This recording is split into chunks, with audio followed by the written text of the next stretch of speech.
তাহলে আসুন আজকে আমরা ভগবানের এক অবতারের কথা শ্রবণ করব।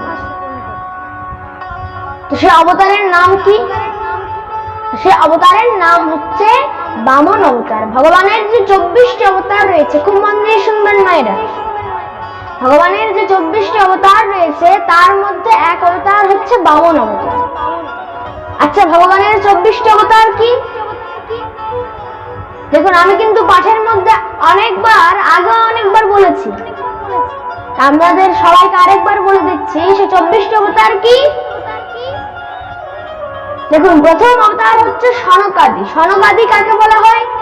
সনকাদি 4 জন ঋষি কুমারকে বলা হয়। 4 জন ঋষি কুমারের নাম হচ্ছে সনক, সনন্দন, সনাতন আর সনত কুমার। এদের একত্রে সনকাদি বলা হয়। তো প্রথম অবতার হচ্ছে সনকাদি। তো সনকাদি, বরাহ, নারদ, নরনারায়ণ, কপিল। ভগবানের পঞ্চম অবতার কি? কপিল। বলিয়ে কপিল ভগবান কি জয়। তো কপিল, দত্তাত্রেয়, যজ্ঞ, ঋষভ, পৃথু, মৎস্য, কূর্ম, ধনন্তরী, মোহিনী, রাম, বলরাম, নরসিংহ, পরশুরাম, ব্যাসদেব, কৃষ্ণ, বুদ্ধ, কল্কি, হংস এবং হয়গ্রীব। বলে ভক্তবৎসল ভগবান কি জয়। 24টি অবতারের মধ্যে এক হচ্ছে বামন অবতার। এখানে শ্রী সুখদেব প্রভু 7 দিন পর্যন্ত পাঠ শ্রবণ করাচ্ছেন। রাজা পরীক্ষিত বলছে, প্রভু এই কিছুদিন ধরে তো আমরা অনেক অবতারের কথাই তো শ্রবণ করলাম, তো আমরা একটু বামন অবতারের কথা যদি শ্রবণ করতাম। শ্রী সুখদেব প্রভু বামন অবতারের কথা এখানে বর্ণন করছে। সেই সময়কার কথা, যখন সমুদ্র মন্থনের মধ্যে সব দেবতারা অমৃত খেয়ে আর দৈত্যদেরকে পরাজিত করে দিল। যখনই দৈত্যরা পরাজিত হয়েছে, তোমারা সব দেবতারা আনন্দে স্বর্গের মধ্যে সুরাপান মদ্যপানের মধ্যে ব্যস্ত রয়েছে। এদিকে সব অপ্সরাগণ নৃত্য করছে, সেগুলো দেখে খুব আনন্দ উপভোগ করছে দেবতাগণ। কিন্তু তারা এখন ভগবানকেও ভুলে গেছে। তো সেখানে দত্তগুরু শুক্রাচার্য বলছে, দেখো এখন তোমরা দেবতাদের কাছে আক্রমণ করে দাও। কেন? এখন তারা এত আনন্দ পেয়ে না, এখন ভগবানকেও তারা ভুলে গেছে, ভগবানকেও তারা ছেড়ে দিয়েছে। আর মনে রাখবে, সৃষ্টির মধ্যে যে ভগবানকে ছেড়ে দেয়, যে ভগবানকে ভুলে যায়, আমার আর ভগবানেরও দর্শন নেই, আমার আর ভগবানকে দরকার নেই, ভগবানের দর্শন করে আমার আর কোনো লাভ নেই, তাহলে মনে রাখবেন ভগবানও কিন্তু আপনাকে ছেড়ে দেবে, ভগবানও কিন্তু আর আপনাকে মনে রাখবেন। প্রেম সে বলো রাধে রাধে। তাহলে এখানে এটাই বলছে, তারা এখন ভগবানকে দেবতারা ভুলে গেছে, তখন তোমরা আক্রমণ করে দাও। তো আক্রমণ করে দিয়েছে। এদিকে রাজা বলি, সে তার বাড়ির মধ্যে খুব বড় একটা যজ্ঞ করাচ্ছে, সেখানে যজ্ঞ করাচ্ছে। তো সেই যজ্ঞের মধ্যে সব বড় বড় ব্রাহ্মণরা, বেদ ব্যাধি ব্রাহ্মণ যত বৃদ্ধ সবাই ছিল, সব মহারাজ খুব করে আশীর্বাদ দিয়েছে, ত্রৈলোকি বিজয়ী ভব। বলছে, তোমরা 3 লোক তোমরা জয় করো, হে রাজন তোমরা 3 লোক জয় করো। মহারাজ খুব করে আশীর্বাদ যখন পেয়েছে, এবার সব দত্তরা কি করেছে, দেবতাদের ওপর আক্রমণ করে দিয়েছে। দেখুন দেবতাদের এতদিন পর্যন্ত প্রথমে তো যখন মহারাজ দত্তরা যখন দেবতাদেরকে আক্রমণ করেছিলেন তখন তো একবার দেবতাদের খুব দুঃখের দিন এসেছিল, তারপর অমৃত পান করে আবার তারা শক্তিশালী হয়ে গেছে, তখন আবার সুখের দিন এসছে, আবার যখন তারা ভগবানকে ভুলে গেছে তখন আবার তাদের দুঃখের দিন চলে এসছে। তার জন্য মনে রাখবেন সংসারের মধ্যে এই সুখ দুঃখ এগুলো কি, এগুলো হচ্ছে দিন আর রাতের মতো, কখনো দিন হবে আবার কখনো রাত হবে। সংসারের মধ্যে যদি দিন থাকে তাহলে রাত অবশ্যই হবে। এখনো কখনো হয় মহারাজ একদিকে শুধু দিনই থেকে গেছে একদিকে রাতই থেকে গেছে, হয় কখনো? তাহলে কখনো সুখ আসবে আবার কখনো দুঃখ আসবে। সংসারের মধ্যে কোনোদিন কিন্তু এক সময় থাকে না, কোনোদিন একটু আনন্দ হতে পারে আবার কখনো দুঃখ হতে পারে। কেউ মহারাজ খুব হাসছে, কিছুক্ষণ পরে তোমাকে কাঁদতেও হবে। প্রেম সে বলো রাধে রাধে। এবার দেবতাগণ তো পরাজিত হয়ে গেছে, সব মহারাজ এদিকে এদিকে যেদিকে পারছে সব দৌড়ে বেড়াচ্ছে। এবার সব দেবতাদের যিনি মা রয়েছেন ভগবতী অদিতি, তো অদিতি তার স্বামী কশ্যপের কাছে গিয়ে সে তার নিজের মনের এই দুঃখ বেদনা প্রকাশ করলেন যে দেখো আমার সব পুত্রগণ এদিকে ওদিকে যেদিকে পারছে সব দৌড়ে বেড়াচ্ছে, এদের কি কোনো মুক্তির রাস্তা নেই? বলছে হ্যাঁ, মুক্তির একটাই রাস্তা আছে। কি? তুমি একটা তোমাকে ব্রত বলছি, যে ব্রত করলে তোমার গর্ভ থেকে খুব সুন্দর একটা পুত্র জন্মাবে, তুমি যা চাইবে তা পাবে। সে ব্রত করলে তুমি এই যত তুমি যা চাইছো সেটাই পেয়ে যাবে। তুমি যে চাইছো সব মহারাজ দত্তগণকে মেরে ফেলবে, তার জন্য তোমার একটা গর্ভ থেকে একটা খুব সুন্দর পুত্রের জন্ম হবে, যেমন পুত্র চাইবে সেই রকম পাবে। সেই ব্রতের নাম কি? তার নাম হচ্ছে পয়ব্রত। নাম কি? পয়ব্রত। তো পয়ব্রত কিভাবে করতে হয় একদম মহারাজ সব নিয়ম নিষ্ঠা বলে দিলেন যে পয়ব্রত এটা করতে হয় শুধু দুগ্ধ পান করে। আর দেখুন এই পয়ব্রত এটা ফাল্গুন মাসের শুক্লপক্ষে প্রতিপদ তিথি থেকে একদম দ্বাদশী তিথি পর্যন্ত এই পয়ব্রত হয়। যদি এই পয়ব্রত কেউ নিষ্ঠা নিয়ম একদম নিষ্ঠাপূর্ণ করে যদি কেউ ভগবানকে ডাকতে পারে, শুধু দুগ্ধ পান করে যদি এই নিয়ম কেউ পালন করতে পারে, তাহলে সে যা চাইবে তাই পাবে। এবার পয়ব্রত বললেন, তো ভগবান তাকে অতি প্রসন্ন হয়ে বললেন হে দেবী বর চাও। বলছে আমি তোমার মতো একটা পুত্র চাই। তো ভগবান বললেন আমার মতো তো আমি শুধু রয়েছি, ওয়ান এন্ড অনলি, আমার মতো আমি একজনই রয়েছি, তাহলে না আমাকেই তোমার গর্ভের মধ্যে পুত্র রূপে জন্ম নিতে হবে। তো ভগবান দেখতে দেখতে মা ভগবতী অদিতির গর্ভের মধ্যে এলেন। এবার দেখতে দেখতে দিব্য শুভ অতিথি মুহূর্ত, শুভ সময় এসছে। ভগবানও আর দেরি করলেন না, ভগবান দিব্য সেখানে অবতার নিলেন। বলে ভগবান কি। এবং কখন অবতার নিয়েছেন না, ভাদ্র মাস শুক্লপক্ষ আর দ্বাদশী তিথি। আর এটাকে শ্রবণা দ্বাদশী বা বিজয়া দ্বাদশীও বলা হয়। তার নাম দেখুন যখন তাকে গোনা হলো তো দেখতে দেখতে সে 52 আঙ্গুলের হয়েছিল। আঙ্গুলের 52 আঙ্গুলের, তার নাম হলো বামন। এবার বাচ্চার সব জাতকর্ম সংসার সব দিব্য ভালো করে পালন করা হয়েছে। এবার শ্রী বামন ভগবান উপনয়ন সংস্কার হয়েছে, তো সবার বাড়িতে এবার ভিক্ষা করতে গেছে।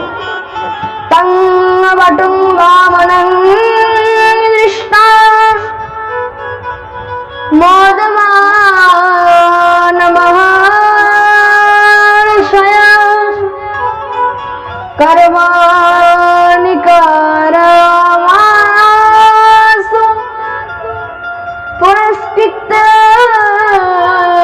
প্রজাপতি।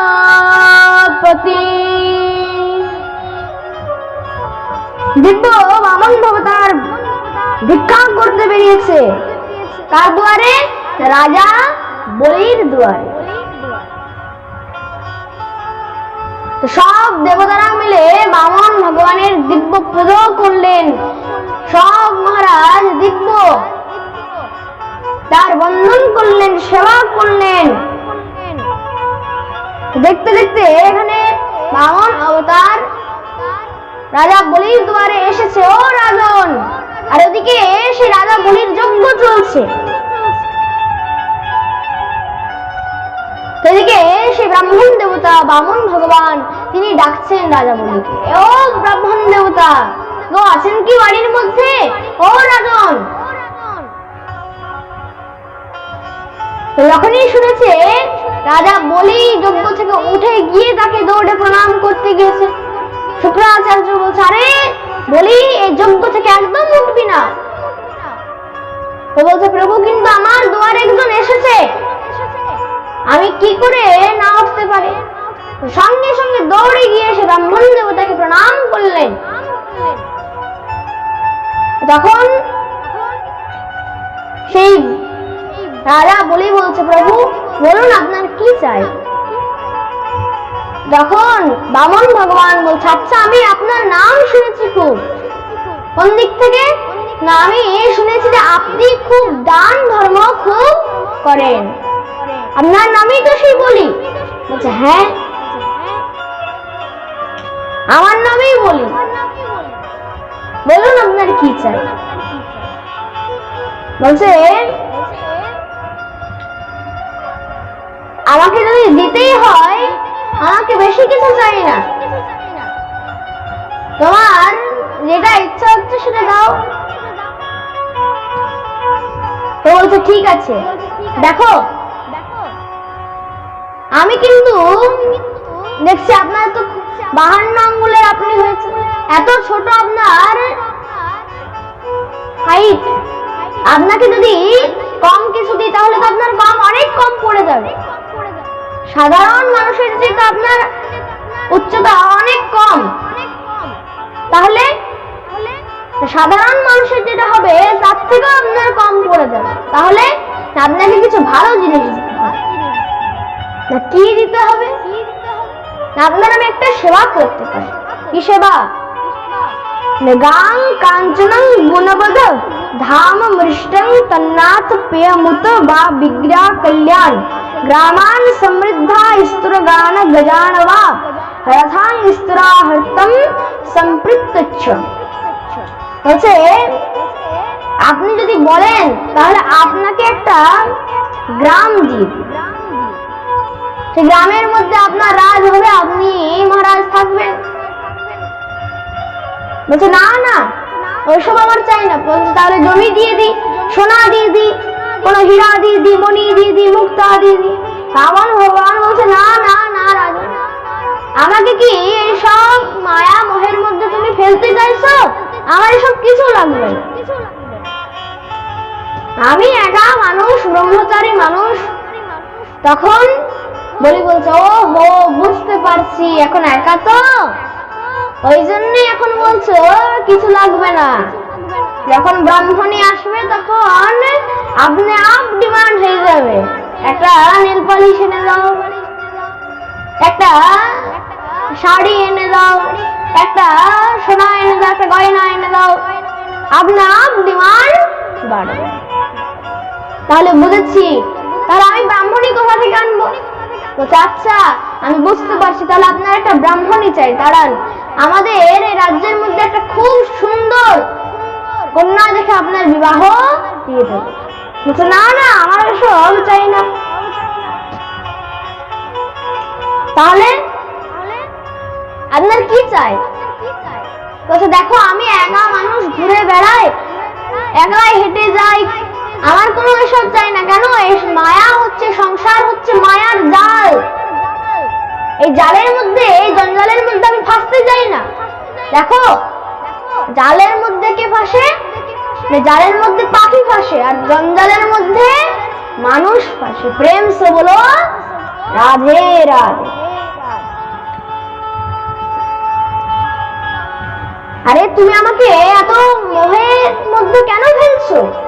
আমাকে ছেড়ে দাও, আমি একাই হেঁটে হেঁটে যাই, ভিক্ষা করি। আচ্ছা আপনি হেঁটে হেঁটে যান তো, তাহলে আপনাকে একটা কাজ করে দিই না, আপনাকে একটা ঘোড়া দিয়ে দিই, একটা রথ ভালো করে দিয়ে দিই। না না, ওসব ঘোড়া টোড়া নিয়ে আমি কোনো কিছু করতে পারবো না। কেন? তুমি দেখো মহারাজ আমাকে খুব সুন্দর ঘোড়া দিয়ে দেবে, তুমি আমাকে খুব সুন্দর রথ দিয়ে দেবে, কিন্তু তারপর সে ঘোড়াকে খাওয়াতে হবে। ঘোড়ার খাওয়ার জন্য দূর থেকে ঘাস পাতা আনতে হবে, তাকে থাকার জায়গা দিতে হবে, অনেক ঝামেলা বাবা, আমি ওইসব পারবো না। তাহলে আপনার কি চাই? তখন বামন ভগবান বলছে দেখো যদি আমাকে দিতেই হয় তাহলে আমাকে 3 পদ ভূমি দাও। 3 পদ ভূমি? আপনার এত উচ্চতা কম, আপনার 3 পদ ভূমিতে কি হবে? বলছে দেখো যদি দিতে হয় তো 3 পদ ভূমি দাও, নাহলে আমি আসছি। বলছে না না, আমার দুয়ারে যখন এসেছেন আমি তো খালি হাতে যেতে দেব না। কিন্তু 3 পদ ভূমিতে আপনার কি হবে? একটু কোনো বিশেষ শোনা যায় না গয়না আপনাকে দান করছি। বলছে না না, আমার 3 পদ ভূমি চাই।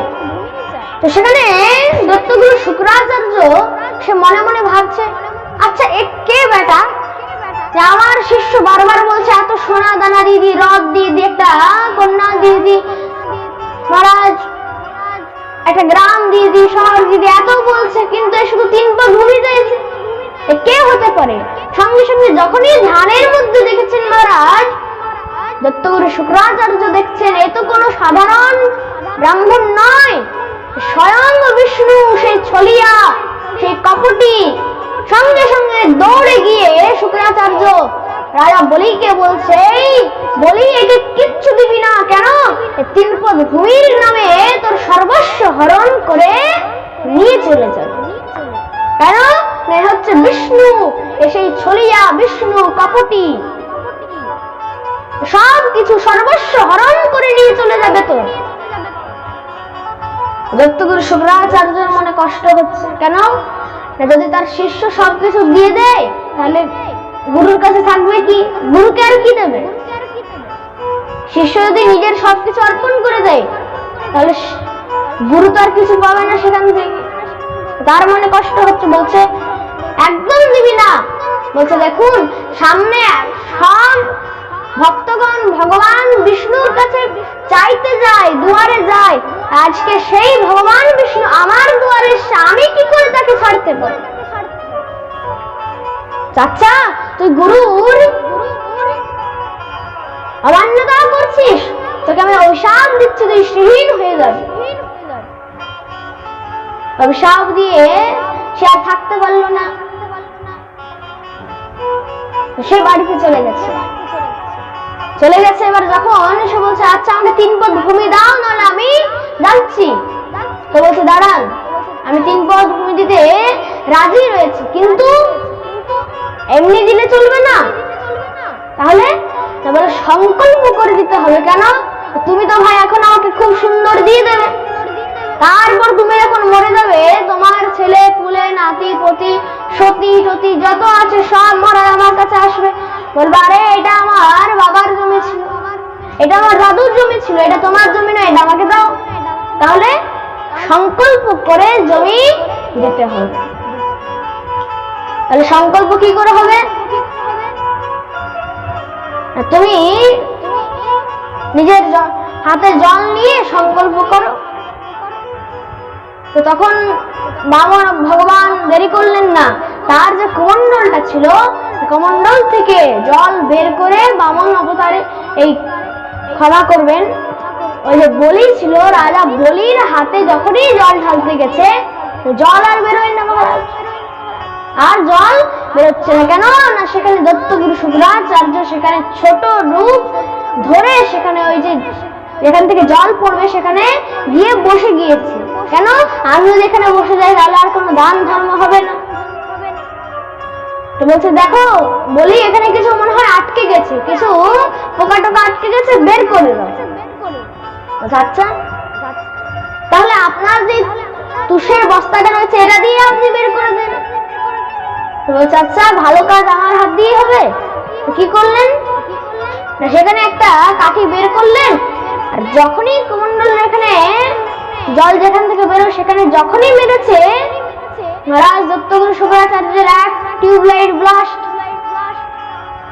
সঙ্গে সঙ্গে বাইরে বেরিয়েছে। মহারাজ আমার চোখ কানা করে দিলি, আমার চোখ কানা করে দিলি, তোকে ছাড়বো না বিষ্ণু চলিয়া, তোকে আমি ছাড়বো না, তুই আমার চোখ কানা করে দিলি। দেখো তুমি দান ধর্মে করতে গেছিলে মানা, তার জন্য আমি তোমাকে করে দিলাম কানা। প্রেম সে বলো রাধে রাধে। তার জন্য যেখানে দান ধর্ম হবে সেখানে কিন্তু কখনো মানা করতে নেই। এবার রাজা বলি দিব্য সংকল্প করলেন, তিনপদ ভূমি যখন নেওয়ার পালা এসছে, এবার সেই বামন ভগবান সে এত ছোট ছিল, এত বড় আস্তে আস্তে রূপ ধারণ করলেন। মহারাজ সেই রাজা বলি তো শুধু 3 লোকের রাজা ছিলেন, 3 লোক শুধু জয়ী করেছিলেন, আর ভগবান এত বিশাল রূপ ধারণ করলেন পুরো 14 লোক মেপে নিলেন। ওপরের 7 লোক আর নিচের 7 তল মেপে নিলেন। আর প্রথমে এক চরণ তো রাখলেন ওপরের যত 7 মহারাজ, নিচের যে 7 তল ছিল সেখানে এক চরণ রাখলেন, ওপরের যত 7 লোক ছিল সেখানে এক চরণ রাখলেন, 2 চরণ হলো। আরেক চরণ কোথায় রাখবেন? তো বলিকে বলছে দেখো আমার 2 চরণ তো হয়ে গেছে, আরেক চরণ আমি কোথায় রাখবো? তো বলি বলছে আচ্ছা প্রভু আমাকে একটা উত্তর বলুন তো। কি? আচ্ছা দান বড় না দানি বড়? বলছে অবশ্যই দানি বড়। কেন? দানি না থাকলে দান কি করবে? তাহলে প্রভু আমি দানি, কিন্তু আমি নিজের সবকিছু দান করে দিয়েছি, কিন্তু নিজেকেই তো দান করতে ভুলে গেছি। তাহলে আপনার 3য় চরণ আমার মস্তকের মধ্যে আপনি রেখে দেন। ভগবান দেরি করলেন না, ভগবান তার 3য় চরণ রাজা বলির মস্তকের উপর রেখে তাকে একদম মর্তের মধ্যে, একদম পাতালের মধ্যে নিয়ে চলে গিয়েছে। আর এইভাবে যখনই পাতালের মধ্যে নিয়ে গেছে সব দেবতারা তাকে ভগবানকে বন্দন করছেন, পুষ্প বৃষ্টি হচ্ছে। দেখতে দেখতে রাজা বলি ভগবানকে দর্শন করে তিনি স্বধাম গমন করলেন এবং সব দেবতাগণ ভগবান শ্রীকৃষ্ণের, ভগবান বামন ভগবানের দিব্য পূজন করলেন, দিব্য স্তুতি করলেন, সব পুষ্প বৃষ্টি দিয়ে তার অভিষেক করলেন। আর এইভাবেই শ্রী সুখদেব প্রভু রাজা পরীক্ষিতকে বামন অবতারের কথা শ্রবণ করিয়েছিলেন। বলে বামন ভগবান কি